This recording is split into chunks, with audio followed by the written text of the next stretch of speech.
오늘도 이재명 대통령은 미국과 남미를 순방하고 계십니다. 대한민국의 미래를 위해 쉼없이 뛰고 계십니다. 이번 순방은 단순한 외교 일정이 아닙니다.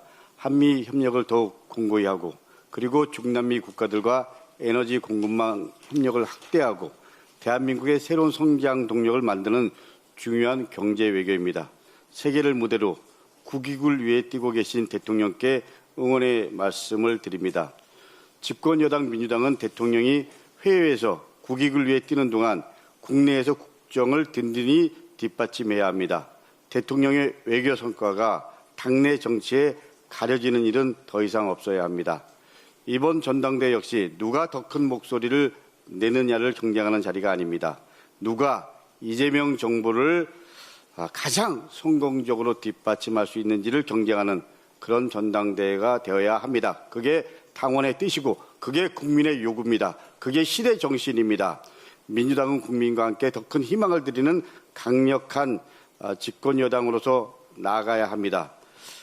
공경합동수사본부가 특정 종교 세력의 집단 입당 의혹을 수사하고 있습니다. 이 사안의 본질은 하나입니다. 실제로 특정 종교 세력의 조직적인 당의 침투, 그리고 그것이 당원의 의사를 왜곡하고 당의 의사결정에 영향을 미치려 했는지 그것을 밝혀내는 것입니다. 그런데 여전히 우리 내부에서는 본질을 흐리는 얘기들이 나오고 있습니다.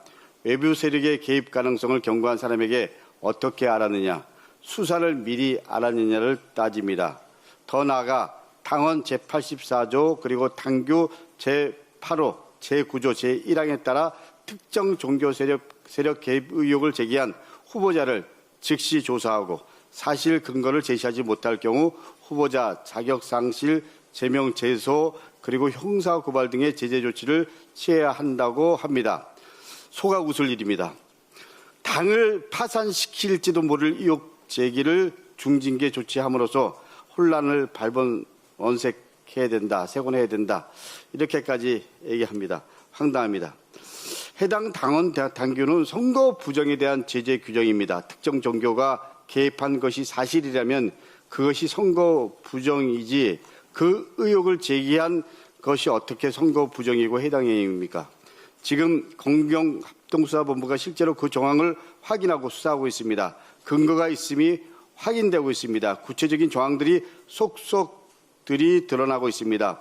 그런데도 의혹을 제기한 후보를 제재하자라는 것은 문제의 본질을 거꾸로 짚은 것입니다. 대체 그 이유가 뭡니까? 더욱이 우리 안에서는 대통령의 필연적 실패를 말하고 대통령의 검찰개혁 의지를 의심하는 공격에는 침묵하는 부분이 있습니다. 침묵하는 세력이 있습니다. 그런 부당한 공격에는 입을 닫으면서 외부 세력의 개입을 경고한 동지에게는 날을 세웁니다. 무엇을 지키고 무엇과 맞서야 하는지 완전히 뒤바뀐 것입니다. 당의 침투에 민주주의를 왜곡하려는 세력과 이재명 정부의 성공을 흔드는 세력에 단호히 맞서는 것, 그것이 집권 여당 민주당이 지켜야 될 원칙입니다. 경고가 해당 행위가 아니라 침묵이 해당 행위입니다. 더 이상 침묵하지 마시고 그 침묵은 결국은 당원 여러분들이, 국민들이 심판할 겁니다. 이 문제는 합동수사본부의 수사에 맡기고 그리고 적극 협조해야 합니다. 당에서 앞장서서 이중당적, 위장입당자에 대한 자율적 정리를 실시해야 됩니다. 그래서 지난 금요일 날 당에 요구했습니다. 이제는 우리 모두가 전당대회에 집중해야 합니다. 이번 전당대회는 과거를 둘러싼 논쟁이 아니라 미래를 경쟁하는 전당대회, 그리고 이재명 정부의 성공을 위해서 누가 더 제대로 뒷받침할 수 있냐를 경쟁하는 전당대회가 되어야 함을 분명히 말씀드립니다. 이상입니다.